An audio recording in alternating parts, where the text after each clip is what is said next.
দেখতে দেখতে সময় পেরিয়ে যাচ্ছে। এক সপ্তাহ পরে ঈদ উল ফিতর। খানবাড়িতে শপিংয়ের মেলা বসেছে। আলী আহমেদ খান, ইকবাল খান, মোজাম্মেল খান তিনজনেই আলাদা আলাদাভাবে সবার জন্য জামা কাপড় এনেছে। বছরে একবারই ওনারা নিজে শপিংয়ে যান। তাছাড়া তানবীরও সবার জন্য জামা কাপড় এনেছে। বাড়ির ছোট দুই কর্তি একদিন মেঘদের শপিংয়ে নিয়ে গিয়ে সবার জন্য শপিং করিয়ে এনেছে।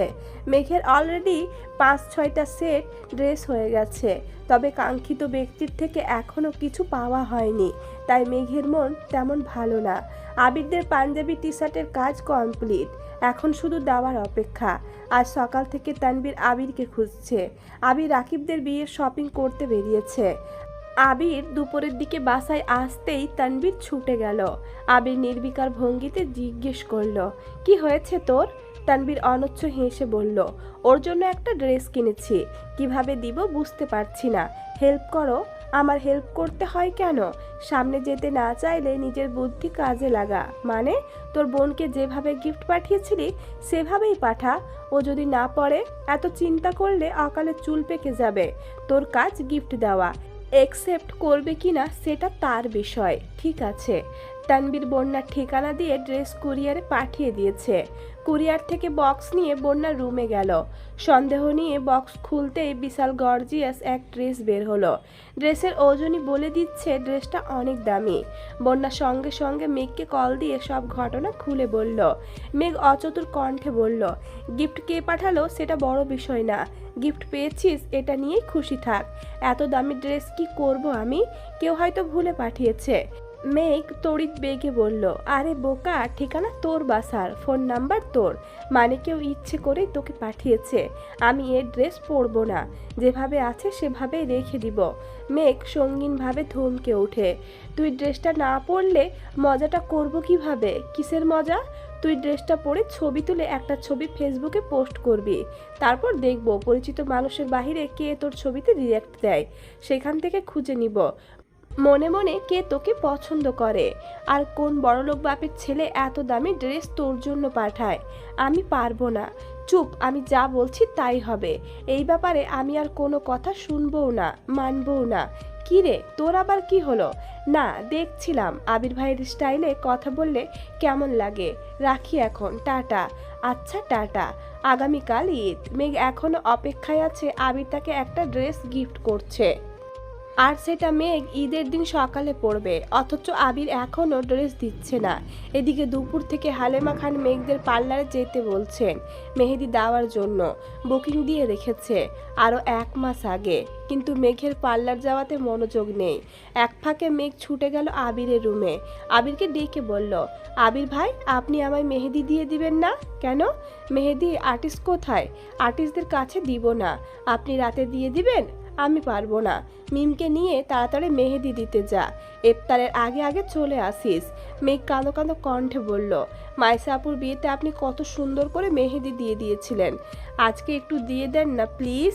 আবির রাগান্বিত কণ্ঠে বলল, মেঘ উল্টাপাল্টা বাইনে ধরবি না, যা বলছি তাই শোন।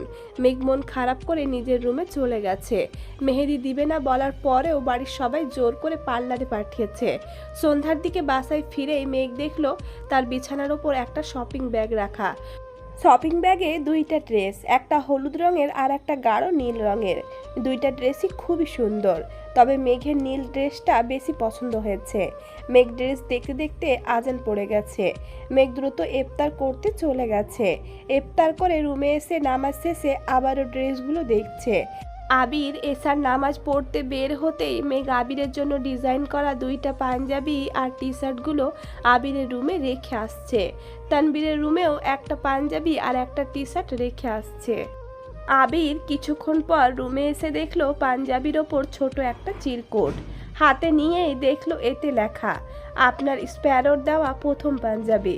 ভালো লাগলে চোখ খুলে পড়বেন, ভালো না লাগলে চোখ বন্ধ করে পড়বেন, তবুও পড়তেই হবে। সাথে আর একটা চিরকুটে লেখা, আপনি আমার কোমল মনে আঘাত দিয়েছেন, তাই আমি রাগ করেছি, খুব রাগ করেছি। সামান্য একটু মেহেদি দিয়ে দিলে আপনার খুব বেশি ক্ষতি হয়ে যেত। আপনি আমার মনে ছোট্ট ছোট অভিযোগে সৃষ্টি বিশাল আকার পর্বত। আপনাকে ঘিরে আমার যত অভিযোগ ছিল সব ঈদের চাঁদের কাছে সঁপে দিয়েছি। তবুও দোয়া করি আপনি ভালো থাকুন, পৃথিবীর সব সুখ আপনাকে ঘিরে রাখুক। ঈদ মুবারক। আবির চিরকুটটা পরে মুচকি হেসে বলল, পৃথিবীর সব সুখ যদি আমায় ঘিরে রাখে তবে আমি সেই সুখের চাদর দিয়ে তোকে ঘিরে রাখবো। তোর মনের ঘরে চুল পরিমাণ অভিযোগ ঢোকার রাস্তাও রাখবো না। তোকে আমার ভালোবাসা দিয়ে ভরিয়ে রাখবো। একদিন কেন, সারা জীবন তোকে রাঙিয়ে রাখার দায়িত্ব আমি নিব ইনশাল্লাহ। মেঘ আজ তাড়াতাড়ি শুয়ে পড়েছে, অ্যালার্ম দিয়ে ঘুমিয়েছে। ঘুম ভাঙতেই তড়িঘড়ি করে উঠে শাওয়ার নিতে চলে গেছে। ফজরের নামাজ পড়ে ঘণ্টাখানেক কোরআন শরীফ পড়েছে। তারপর বেলকনিতে দাঁড়িয়ে আকাশের পানে তাকিয়ে আছে। কয়েক মুহূর্তের মধ্যে মেঘের দুই চোখ বেয়ে টুপ টুপ করে পানি পড়তে শুরু করেছে। দাদা দাদু সহ যত আত্মীয় মারা গেছেন তাদের কথা ভেবেই মেঘ কাঁদছে। নামাজ পড়েও তাদের দোয়া করেছে। ঘণ্টাখানেক নিশ্চুপ দাঁড়িয়ে থেকে মেঘ ওয়াশরুম থেকে হাত মুখ ধুয়ে রেডি হতে শুরু করলো। বিছানা ছড়ানো 8টা ড্রেস, সবগুলোই সুন্দর, কিন্তু মেঘের নজর এক আবিরের ড্রেসেই আটকে গেছে। খুব ভেবে চিনতে আবিরের দেওয়া নীল রঙের ড্রেসটাই পরেছে, সাথে নীল রঙের বড় বড় কানের দুল, হাতে নীল চুড়ি। শুরুতেই চুল শুকিয়ে স্ট্রেট করে নিয়েছিল। সেই চুলের মাঝখানে সিটি করে দুই পাশে দুইটা কাঁকড়া বেল্ট দিয়ে ডিজাইন করে চুল বেঁধেছে। পেছন থেকে সব চুল ছাড়া, তবে স্ট্রেট করার জন্য খুব সুন্দর লাগছে। মুখে হালকা মেকআপ করে ঠোঁটে গোলাপি রঙের লিপস্টিক লাগিয়েছে। সাজা শেষে রুম থেকে বেরিয়ে এদিক সেদিক উঁকি দিচ্ছে। কোথাও কেউ নেই। আবিরের রুমেও দেখে এসেছে, আবির নেই। হঠাৎ বড় আব্বুকে নামাজ থেকে ফিরতে দেখে মেঘ দৌড়ে নিজের রুমে চলে গেছে আর আবিরের ওপরে আসার অপেক্ষা করছে। কিছুক্ষণ পর আবির ওপরে আসা মাত্রই মেঘ রুম থেকে বেরিয়ে সোজা আবিরের সামনে গিয়ে বসে পড়েছে। মেঘের এমন কাণ্ডে আবির কিছুটা ভড়কে গেছে। সঙ্গে সঙ্গে দুই পা পিছিয়ে দাঁড়ালো। মেঘ ওপরে তাকিয়ে দুই হাতে আবিরের দুই পা স্পর্শ করলো। ততক্ষণে আবির নিচু হয়ে মেঘের দুই কাঁধ আলতোভাবে হাত রেখে বলল, সালাম করতে হবে না, উঠেন। মেঘ সালাম করে ঠোঁটে প্রশান্তির হাসি নিয়ে উঠে দাঁড়ালো। আবিরের পরনে মেঘের দেওয়া সাদা পাঞ্জাবি, তা দেখে মেঘের উষ্টযুগল আরও বেশি প্রশস্ত হলো। মেঘের কল্পনায় আবির ভাইকে যতটা সুন্দর লেগেছিল বাস্তবে তার থেকে বহু গুণ বেশি সুন্দর লাগছে। আবিরও নির্বাক হয়ে মেঘকে দেখছে। নীল রং আবিরের খুব প্রিয়, তবে সচরাচর নীল রঙের কিছু আবির কিনে না, কারণ প্রিয় মানুষকে প্রিয় রঙের ড্রেসে দেখলে মুগ্ধতায় চোখ সরাতে পারবে না ভেবে এই রংটাকে এড়িয়ে যায়। তবে দোকানে নীল রঙের জামাটা দেখে এত পছন্দ হয়েছিল যে না কিনে থাকতেই পারেনি। আকস্মাৎ আবির ভুরু নাচিয়ে প্রশ্ন করলো, সালামি লাগবে? মেঘ মুচকি হেসে বলল, আগে দোয়া করবেন তারপর সালামি দিবেন। আবির মেঘের মাথায় হাত রেখে সুমধুর কণ্ঠে বলল, দোয়া করি জীবনে অনেক বড় হ, সব সময় হাসি খুশি থাক। মেঘ নাক সিটকিয়ে বলল, এইসব দোয়া তো সবাই করে, আপনি বরং ইউনিক দোয়া করুন। দোয়াও আবার ইউনিক হয়? হ্যাঁ হয়। আবির মাথা থেকে হাত নামিয়ে দুই হাতে মেঘের দুই গালে আলতোভাবে হাত রাখলো। জিভ দিয়ে ঠোঁট ভিজিয়ে স্নিগ্ধ শীতল কণ্ঠে বলল, আমি দোয়া করি তোর মনে সব ইচ্ছা পূরণ হোক, ছোট থেকে বড়, ইনফ্যাক্ট যেগুলো তুই মনে মনে ভাবিস কিংবা ঘুমের ঘোরে স্বপ্ন বা কল্পনায় দেখিস, সেই সব ইচ্ছে পূরণ হোক। তুই যা চাস, যাকে চাস, ঠিক যেভাবে চাস সেভাবেই যেন পেয়ে যাস। তোর আকাশ জুড়ে ভালোবাসার বৃষ্টি হোক, যেই বৃষ্টি তোর মনে জমে থাকা অভিযোগ অভিমানগুলোকে ধুয়ে মুছে বিলীন করে দিবে। সেই সঙ্গে আগামী দিনগুলোতেও তোর মন ভালো রাখবে। প্রয়োজনে বৃষ্টির ফোঁটার সাথে সাথে দুইটা হাঁসের বাচ্চাও আসুক, যেগুলো তোকে সারা দিন হাসাবে। মহিলা হাঁসটার নাম হবে মেঘ, পুরুষ হাঁসের নাম যা খুশি রেখে দিস। তারপর তাদের একটা সংসার হবে, পরে ডিম হবে, বাচ্চা দিবে। আরও বলবো? মেঘ ঠোঁট উল্টিয়ে বলল, এটা আপনার ইউনিক দোয়া? তো কি দোয়া চাস বল? থাক, দোয়া করতে হবে না, সালামি দিন। কত লাগবে? 2 টাকা নাকি 5 টাকা? আপনার যত ইচ্ছে দিন, সালামি চাইতে নেই। আবির পকেট থেকে একটা নতুন 500 টাকার ব্যান্ডেল বের করে দিল। মেঘ অবাক চোখে তাকিয়ে প্রশ্ন করলো, এত টাকা নিয়ে কি করব? তোর বোধশক্তি হবার পর প্রথমবার সালামি দিচ্ছি, কম কেন দিব? মেঘ আবিরের দিকে তাকিয়ে তপ্ত স্বরে বলল, ধন্যবাদ। সালামি দিলে আবার ধন্যবাদও দিস? সালামির জন্য ধন্যবাদ দিইনি, পাঞ্জাবির জন্য দিয়েছি। ও আচ্ছা, তাহলে আপনাকেও ধন্যবাদ জামাটা পরার জন্য। মেঘ রুমে যেতে যেতে হঠাৎই বলে উঠল, আমি কিন্তু পুরুষ হাসের নাম ফিক্সড করে ফেলেছি। আবির মুচকি হেসে বলল, আমি জানি। আবির নিজের রুমে চলে যাচ্ছে। মেঘ নিজের রুমে এসে টাকাগুলো ড্রয়ারে রেখে ড্রেসিং টেবিলের সামনে দাঁড়িয়ে ভাবছে, পুরুষ হাঁসটা আবির আর মহিলা হাঁসটা মেঘ। একদিন তাদের বিয়ে হবে, তাদের সাজানো ছোট্ট একটা সংসার হবে, তারপর তাদের ঘর আলো করে একটা রাজকন্যা না হয় রাজপুত্র আসবে। উফ বলেই মেঘ লজ্জায় দুই হাতে নিজের মুখ ঢেকে ফেলেছে। ব্লাশ দেওয়ায় গাল দুটা যতটা লাল হয়েছিল, এই সব কথা ভেবে দুই গাল 3 গুণ বেশি লাল হয়ে গেছে। কিছুক্ষণ পরে মেঘ স্বাভাবিক হয়ে নিচে নামলো। মেঘের ড্রেস দেখে কাকিয়া বলল, এই ড্রেসটা অনেক সুন্দর, তোকে খুব ভালো লাগছে, কিন্তু তুই যেটা পছন্দ করে কিনলি সেটা পরিসনি কেন? মেঘ হাসি মুখে বলল, ঈদ 7 দিন থাকে, সবার দেওয়া ড্রেসই পরবো। তানবীর নামাজের সময় তাড়াহুড়ো করে গেছিল বলে মেঘের দেওয়া পাঞ্জাবিটা পরে যেতে পারেনি। বাসায় এসে তাড়াতাড়ি করে মেঘের দেওয়া পাঞ্জাবি পরে নিচে আসছে। আবিরও ততক্ষণে নিচে আসছে। সবাই একবার আবিরকে দেখছে, আবার তানবীরকে। হালেমা খান প্রশ্ন করলেন, তোরা কি সেম পাঞ্জাবি কিনছিস? তানবীর ঠোঁটে হাসি রেখে বলল, পাঞ্জাবি গিফট পেয়েছি। কে দিল? বনু আমাকে আর ভাইয়াকে গিফট করেছে। ডিজাইন নিজে করেছিস? মেঘ ছোট্ট করে বলল, হ্যাঁ। বা খুব সুন্দর হয়েছে। তোর আব্বু চাচুদেরও দিতি? ভালো লাগলে ইনশাল্লাহ আগামী ঈদে সবাইকে দিব। ইনশাল্লাহ। সবাই একসঙ্গে খাওয়া দাওয়া শেষ করে 5 ভাই বোন মিলে ঘুরতে বেরিয়েছে। তানবীর ড্রাইভ করছে, আবির তার পাশের সিটে বসে আছে। ফুপির বাসা থেকে অলরেডি ঘুরে অল্প নাস্তা করে আসছে। রাস্তায় যেতে যেতে মেঘ হঠাৎই বলে উঠল, ভাইয়া চলো না বন্যাদের বাসার এই দিকে যাই। আবির আর তানবীর দুইজনেই আটকে উঠল। তাদের প্ল্যান ছিল এদিক সেদিক ঘুরে শেষে বন্যাদের বাসার এদিকে যাবে, কিন্তু মেঘ শুরুতেই বলে ফেলল। তানবীর মুখ ভঙ্গি স্বাভাবিক রেখে প্রশ্ন করল, ওইদিকে কেন? বন্যা ঈদে কোথাও বের হয় না, আমরা যেহেতু বের হয়েছি ওকে দেখে আসি।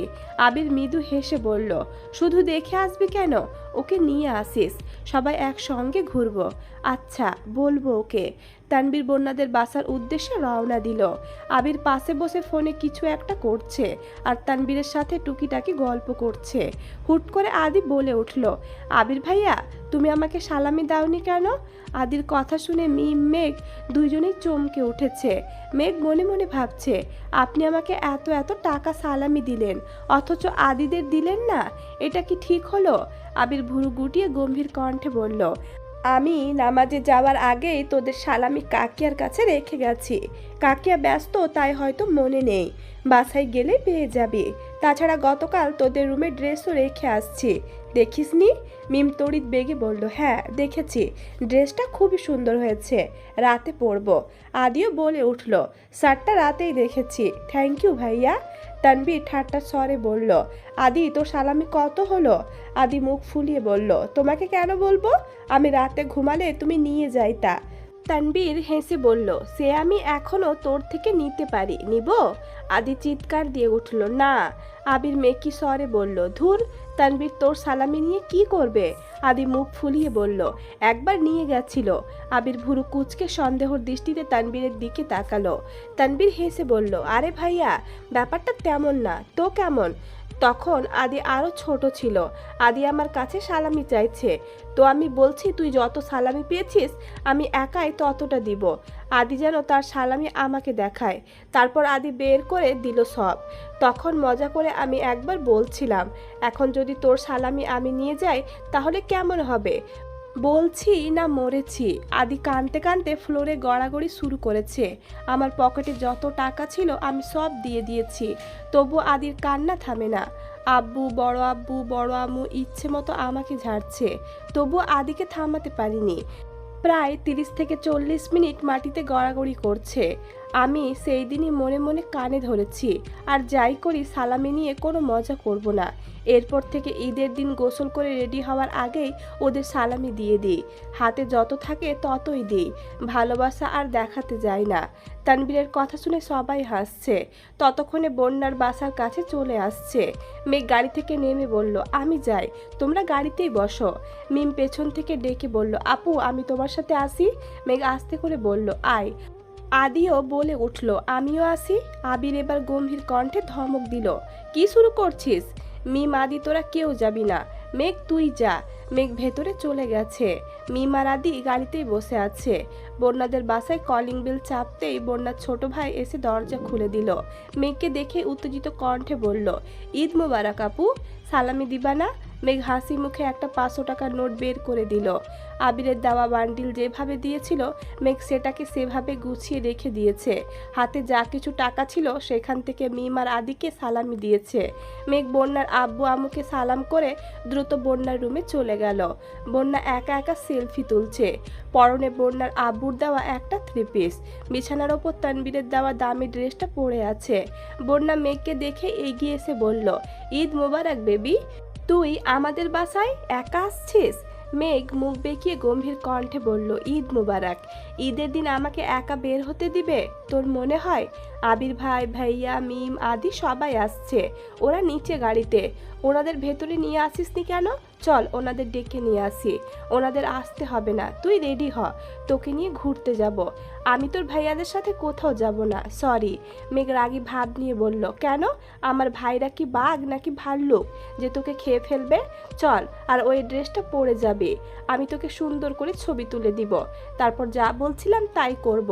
বন্যা কপাল গুটিয়ে বলল, ড্রেসের মালিককে খোঁজার আমার কোনো ইচ্ছে নেই, ড্রেস এমনিই পরে থাকুক। এখন নিচে চল, ওনাদের ডেকে নিয়ে আসি। আম্মু আব্বু শুনলে বকা দিবে। চল, ওনাদের ডাকতে পারি, তবে একটা শর্তে।